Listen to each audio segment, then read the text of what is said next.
Again, please feel free to jump in and ask questions whenever you have one, or we'll have an opportunity at the end of the presentation for questions as well. And so as we prepare for the fall, and as I present this plan, because it is just a synopsis overview, basic information, though I prefer normally never to read slides or never to try to deeply paraphrase slides and allow the presentation to speak for itself, because there's so much information and this is already a synopsis, this is already a summary, then I am going to make sure that I either paraphrase or read the bullet points or the information just so that you have a complete understanding of the plan. So one of those being that, Jason, is yes, there a possibility that we could get this slide? Could we get the, I'm sorry, the presentation? Are you able to share it? meaning can I share the actual presentation with After, you via yes, email? after, yes. Oh, most definitely. We Yeah, actually that, because converting. I was gonna try to take notes, and so if you can share it, I don't have to try to sit there because I was gonna even take pictures of it. So No, ma'am, please do not take notes. You'll get a copy of this. okay, It'll probably be easier to share in a PDF format. okay, We also tried to create it in a sense so that it can be easily shared with our families and with our staff members. I believe we're in the process or already completed the process of translating this. We may have to make adjustments based on some of the questions or comments by several of you, but we will get this out not only to the public, but to you board members as quickly as possible, Ms. Beals. So one of the things I want you to know for planning for the fall is that we utilize a return to school task force to guide us, and that there was a set of core principles that we use to prepare for the fall. And I want you to know what those core principles are. They list them there in the narrative, but the next screen will actually sum those up. Number one, and some of our highest priorities, obviously, health and safety of students, a focus on learning, and especially addressing and closing the achievement gap that was experienced and the learning gap that was experienced by all of our students because of the abrupt ending to the school year. Our continuous learning plan, phase one, and then phase two, our summer learning plan. We did a yeoman's job again with trying to make sure that we shored up the lack of instruction that happened in the spring, but we know that we have to have a focus on learning for the fall and make sure we address any and all achievement gaps and gaps in learning that may have occurred because of the pandemic. We know that with the pandemic comes social and emotional needs. We know that we are already a district that has high ACE scores for our students, and we know that that's just added to when it comes to the pandemic and the social unrest that's going on in our community. So we want to make sure we address the social and emotional needs. Equity always at the forefront. We want to make sure that all of our students have equitable access and opportunity to our learning plans and to any information that we share and to all of the possibilities that you'll see in this particular presentation. And then obviously, because of the evolving nature of COVID-19, we knew that one of our guiding principles needed to be that we had to be flexible or nimble so that we could pivot based on what might happen in the next few weeks, in the next few months, and as we endure this current worldwide pandemic.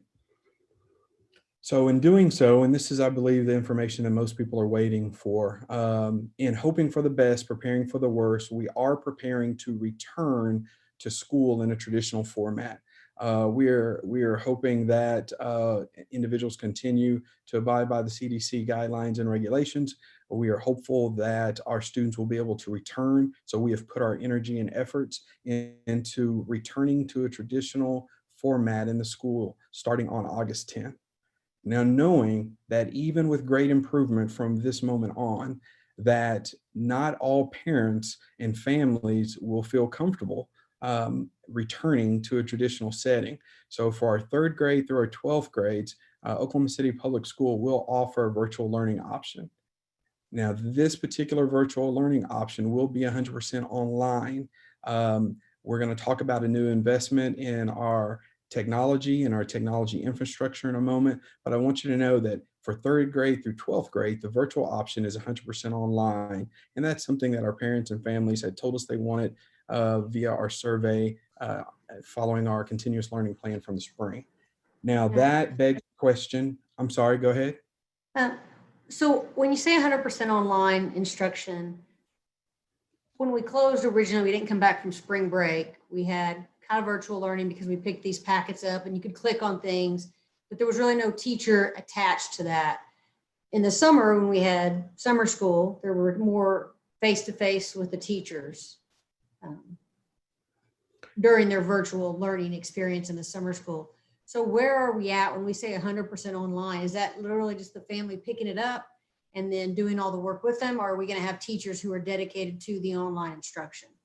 So one, we are going to have virtual teachers available for 3rd grade through 12th grade, but it will be powered through a content management system. And for 6th grade through 12th grade, I can briefly talk about Edgenuity, which you will also see reflected in a few slides further down.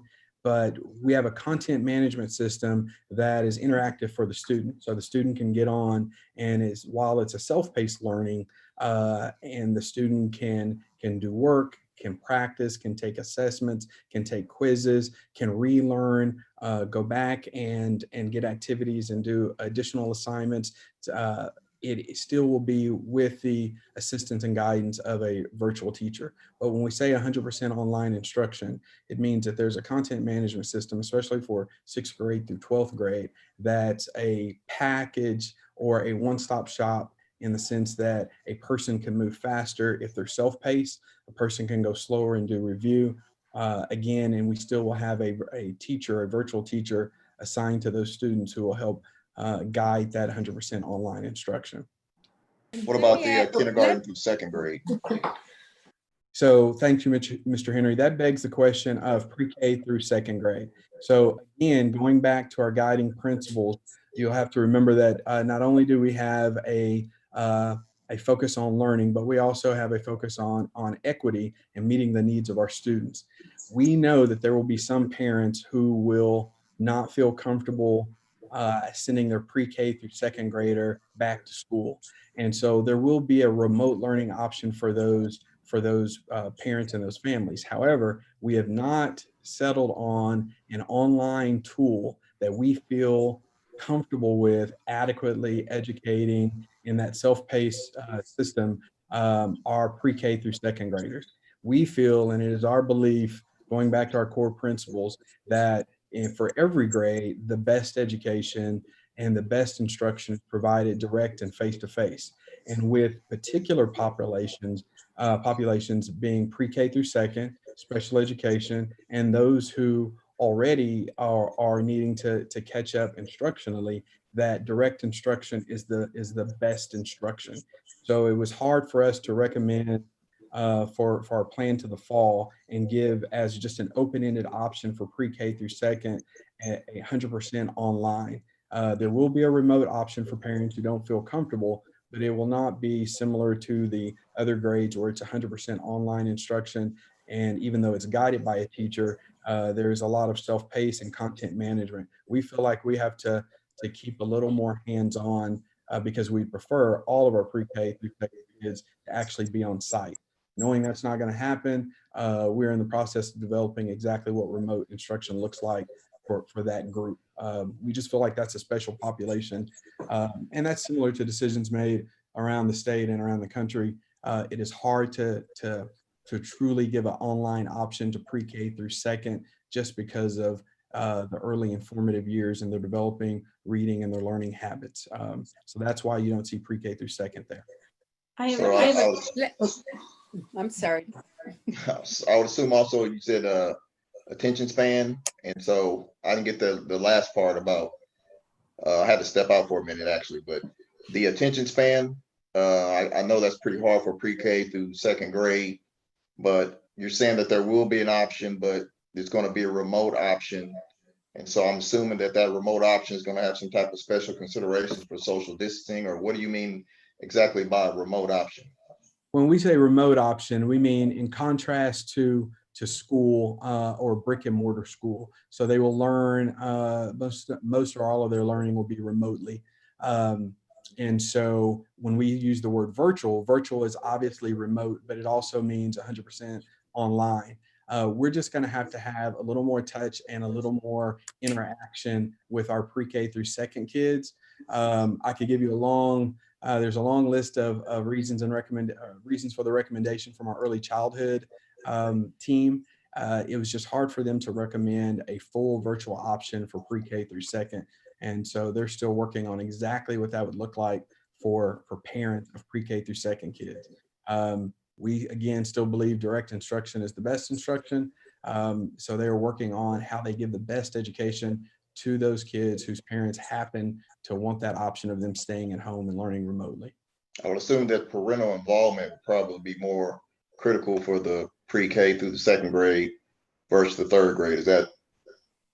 Well, and you've listed even just a couple: attention span, learning to read, need for more adult involvement and parental involvement in their learning. And so there are a variety of reasons why early childhood just cannot recommend a full virtual option at this time. If I can ask, okay, I don't want to, if I can ask the question, this right here is going to be to the part where I guess I need to understand what the remote, because in my interpretation, and I have two grandchildren in two different states, Texas and Georgia, and they have the virtual classrooms. And that's where it's a classroom to where, they all check in through the computer, and that they have a teacher that's there and giving instructions, the only difference is that they're not physically in a classroom together, but they have a set time to where that they have a set course and they have a teacher that's present through this. And so is this different from what we're talking about? No, that would be a good description of a possible remote learning option. What we wanted to specify in this plan, Ms. Vills, is that where we have a content management system that we've already decided upon, already reviewed, and that we feel comfortable in, we do not have what we would call a content management system for pre-K through second that the students can move at self-pace. But we will have a remote learning plan for those students out that could look very much like what you described. It's going to have to be more high touch than just simply allowing students to move through a 100% online platform. I'm not just speaking from, I hear Mr. Henry is talking about from K through 2 or whatever. I'm speaking of for all levels, from K through 2. Okay. Well, thank you. For the full virtual program, if you're going to go 100% online, then though you will have connectivity and interaction with your teacher, and there may be some lessons where the teacher gathers a small group or even everyone on their roster to teach a certain concept, because students with 100% online instruction can move at different paces. There will not be any mass gathering of classes for every single lesson online, similar to our Zoom meeting today. Because students will be sometimes at different spots while they're being guided by a teacher. The teacher can work one-on-one. The teacher can bring a small group into a virtual meeting and work on a concept that they see that multiple kids are struggling with, but it will not necessarily be 25 kids, you log on, we're going to teach this lesson virtually. We're talking about, for our virtual option, 100% online instruction powered through software. And I understand what you're saying, but I'm also, and this is just a thought to it, because I heard you talking about the self-pace. I heard you working on their own self-pace. And so, I can see that would be to have an actual teacher, a virtual classroom, and keeping them on point. I can see also to where that if you have a student that needs a little bit more support, that there's another platform for them outside of that particular time span to where they're able to do. And if they need to talk to the teacher, well, then to get more help in that particular situation, well, then they have that available to them as well. If, again, just like we have, and we've been at ever since for the whole 11 years, almost 11 years I've been on this board, this has been one of the conversations as far as even in the physical classrooms, to where that they say, okay, well, which students do we teach? Do we teach the ones that are far behind and leave the ones who are advanced, let them, kind of fall down because they're not, not give them the attention? I see it as the same situation and scenario, but I see it as even a more of an opportunity to where that we're able to teach on the level to where for all, given the basics. But then if you have one that's falling behind, that there's also extra opportunities for them to work at a pace to catch them up. If it's one that needs to go further than what has been taught, then that also will allow them to excel above where they have been able to learn in that virtual classroom. And I'm going to leave it at that because I know we could go on and on. So I'm going to leave it at that. Just one. No, that's great, Ms. Vills. Actually, we would term that differentiated instruction, and you are 100% correct that 100% online instruction allows us to differentiate instruction more so than we've ever been able to in the past. So thank you for that. Some of the questions may be answered moving forward, so I'm going to go ahead and move on to the next Carrie slide. had one question for you, Jason. Carrie's been trying to get a. Sorry about that. Go ahead, Ms. Jacobs. No, that's okay. I had a question about enrollment. So will those kids remain enrolled in whatever their school is, their neighborhood school, or is this going to be a separate online school? Like if they're a senior going to Douglas, will they then graduate from Douglas just like they would have if they were in person? Great question. Number one, if they were a senior at Douglas, yes, they would graduate from Douglas. For us, working on where to place them on a roster, we are trying and experimenting with a couple different options. Number one would be a school within a school, and a school within a school would be that Star Spencer students, Douglas students, Northwest Classen students, all individually are still grouped by Northwest Classen, Douglas, and Star Spencer. There is some thought that you could get greater utilization for certain courses if you didn't have enough students, let's say at Northwest Classen, that enrolled in a certain virtual course, that you actually could have one teacher who taught Northwest Classen students, Star Spencer students, and Douglas students all at the same time and teaching that same course. Whether they would all need to be enrolled under a virtual school like a virtual high, that's the part that we're looking at. We're trying to leverage some of that, but we want to get the best use out of our online tool and make sure that we access our best virtual teachers to provide the best instruction. And so it appears right now will look like more of a school within a school. But we did determine early on that if you're a Northwest Classen Knight, if you're a Douglas Trojan, if you're a Star Spencer Bobcat, you will still graduate as a Star Spencer Bobcat and Douglas Trojan and Northwest Classen Knight. So. Thank you. So for our parents and our families who are out there who may be watching or who may see this presentation or get this presentation later, obviously for some of them, as they look at the COVID-19 pandemic situation, they're going to have to make a choice: traditional learning plan or virtual learning plan. So we want to talk a little bit about what each of those look like so that they help parents make the best decision possible. I know some of the next slides will answer questions that a lot of individuals have as well about what traditional learning will look like if I send my student back. So here's what traditional learning will look like under our traditional learning plan. So school will still start in traditional manner on August 10th. All the courses, classes taken at your regularly assigned school site, you'll still basically report to Southeast, report to Grant High School, you'll report to Wheeler Middle School. In-person instruction with the traditional, we have not explored the pot. We have explored it. We did not decide to alter the calendar at this point. I know you'll hear a lot of other districts who may have adjusted their calendar or altered their calendar. You'll hear why here in a little bit, but please know that right now our calendar will remain the same. Traditional learning will start on August 10th. School day will look the same. Now, the schools will look very different upon entering. We have multiple health and safety measures implemented at each site. Some of the documents that I talked about that support this learning plan, we developed a return to school. First, we had a task force for health and safety, a work group rather for health and safety that developed a list of recommendations. From those recommendations, we developed a comprehensive document that we call our return to school health and safety protocols. And right now that document is already sitting at over 30 pages. And what it does is it outlines for administrators, for teachers, what the protocols are on returning to school and what some of those health and safety measures look like. You'll get a synopsis of some of those here, but we've tried to think about every scenario that would happen in a school site, from lunch to faculty meetings to changing classes. But we, again, a 30-page comprehensive document that we put together for protocols. A couple of those here being that we'll talk a little bit more about here in a moment. Want to finish with this slide, and then we'll get to some multiple health and safety measures.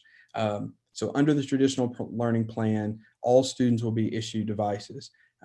This is huge for such a short bullet point. This means that Oklahoma City Public Schools moves to a 1-to-1 district pre-K through 12. You'll get a glimpse here in a moment of what those devices are, but all students being issued devices is a huge hurdle to cross and to jump, and a huge success for Oklahoma City Public Schools to move to a 1-to-1 district. The final bullet point on this screen: increase utilization of technology in order to be flexible and retain the ability to adapt. Because again, one of our core principles is flexible models in order to adapt to the evolving nature of the pandemic. So some of your questions that some of you may have had earlier, I think will be answered as we hit these slides that talk about these last 3 bullet points in a little greater detail, starting with the health and safety measures. So just a synopsis of this 30-page document. Number 1, daily temperature checks for every student and staff member. We feel like that's necessary to identify individuals who may be sick, who may have symptoms. Those are things that you see in the public sector today. We feel like that's an adequate safety measure. And when I say adequate, that's an appropriate, safety measure to implement. Screening of all visitors via health attestations and temperature checks. If you've gone to some places, people have asked you certain questions upon entering. We're going to make sure that any visitor that enters our building, that we're going to make sure we ask them those similar questions. Have you been around someone who's been confirmed as positive? Have you ran a temperature in the last several days? Have you shown symptoms? We just want to make sure that we have some sort of screener for all of our visitors, and we can do that via health attestations, basically answering questions, and temperature checks. Third bullet there: deep sanitation of our campuses and buses, especially high touch areas. We'll do that obviously on a daily basis. Our operations department has been working on misters and various things and devices that will help us move through the building and move through buses quicker and with a deeper cleaning than we have been able to in the past. Obviously, starting the school day, hand sanitizers on buses with drivers who will have masks and monitors who will have masks. The last bullet there: procedures and protocols, and I alluded to that document, to increase physical and social distancing on buses and classrooms during lunch, at recess, and during arrival and departure times. I'll go ahead and answer a question that someone may have already, and that is the social distancing and physical distancing recommendations, or suggestions rather, considerations, I believe they're called, by the CDC. We will, under the traditional learning plan, we will not reach that threshold in all of our classrooms of 6 feet apart. In talking with our health officials and talking with our state officials, we're approaching our health and safety measures through a layered approach. We are trying to put as many barriers as possible between individuals and as much distance as possible. But those considerations by the CDC of 6 feet, and some of those pictures you've seen where you can only fit 4 people on a bus or 5 people on a bus and only 10 people in a classroom, as where we stand today at the end of June, we will not be meeting those CDC considerations under the traditional learning plan. But we will have a layered approach to our safety. Some of the additional bullet points you see there: marked one-way traffic in hallways, bathroom monitoring to avoid overcrowding, plexiglass dividers in cafeteria, front office areas and other high traffic areas, mobile hand sanitizer stations for every classroom. Here are a couple things that we have had people that ask about, so I will pause for a moment and make sure I adequately hit these last 3 bullets. Face shields and masks for those staff members whose job require extreme close proximity with students. We have special education teachers and nurses and some of our health individuals, PT, OT, individuals who work in extremely close proximity with students or other adults. For those that are going to be that close face to face, similar to our health officials, we would recommend a face shield and a mask. We're going to purchase face shields and masks for those health officials. We are going to require face coverings for all staff and all visitors. So I know that's something that people wanted to know. We are not going to require at this point, unless our state officials require everyone to wear masks in public under over a certain age. We are not requiring masks for our students, but we are encouraging all students, and we will have masks available for students who ask for a mask. So face coverings required for all staff and visitors, mask available to and encouraged for all students, but at this point not required of all students unless that changes at a state level. Questions on a synopsis of our health and safety measures before moving on? I have a question. Yes, ma'am. How is this funding coming from the CARES Act, or is this, I mean, I presume this is more than we normally are spending on these kinds of things. Is that CARES Act money, or is that coming from somewhere else? CARES Act money. That is the very reason we felt like that it was provided. And so CARES Act money is where we are purchasing this material from. We are hoping that the supply chain holds up and things arrive on time, knowing that most schools, we try to get a jump start, but knowing that a lot of schools, as they reach this point in their plan, will then see the need to start ordering the stuff. So we're trying to get ahead, or we have actually already started ordering quite a bit of personal protective equipment. So yes, CARES Act money, to answer your question, Ms. Jacobs. Thank you. Mr. Brown? Yes, Mr. Henry. I do like some of the precautions that you have. I do have a question though. You said we're going to go according to state measures. And so our governor in our state is kind of relying on what is happening nationally with our president, Donald Trump, as far as what we should and should not do. So my concern, if it gets to a situation where it seems prudent to do something in a certain manner, but the state hasn't moved that way yet, we as a local school district can expand what the state does, correct? That is correct. And when I sometimes interchange, I'll use state officials. So much of our guidance, when we say state officials, we talk about our governor, our mayor, our state superintendent of public instruction, as well as our state health officials, Oklahoma City County Health Department. And so we would make sure that our board had access to all of those recommendations and information. But you are right, you can go as a board above and beyond anything dictated by the state. Are we relying more on one of those particular entities that you talked about the governor and the mayor and some state agencies? Is there one in particular that we're relying on more than the other?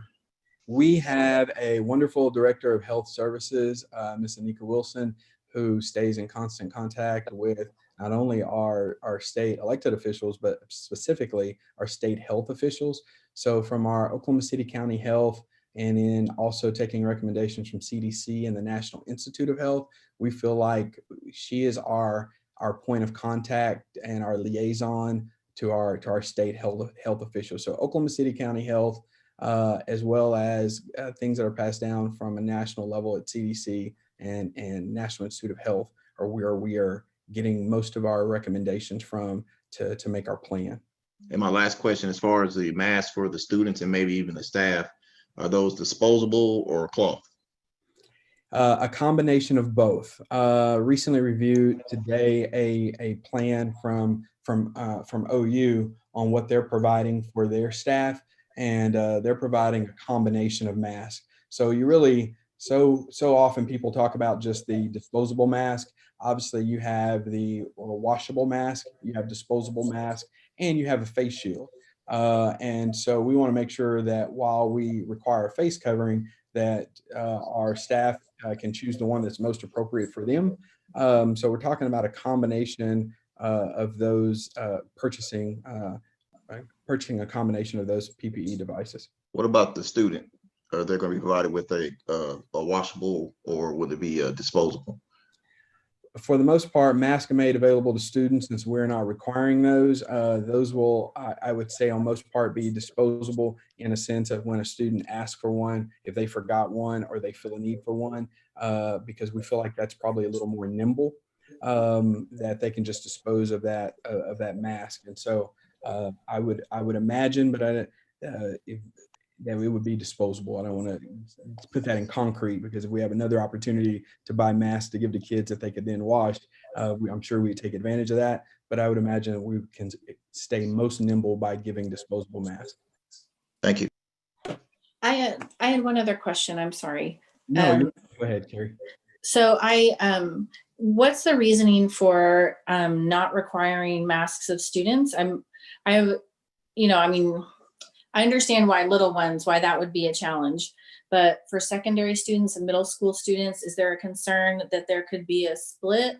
Or, I mean, we all were in middle school, if it was like not cool to wear a mask and then kids would stop wearing them, what was the reason for not requiring students to wear masks? That's a great question, and we went back and forth on this quite a bit, and we ultimately settled with our recommendation with our health and safety work group.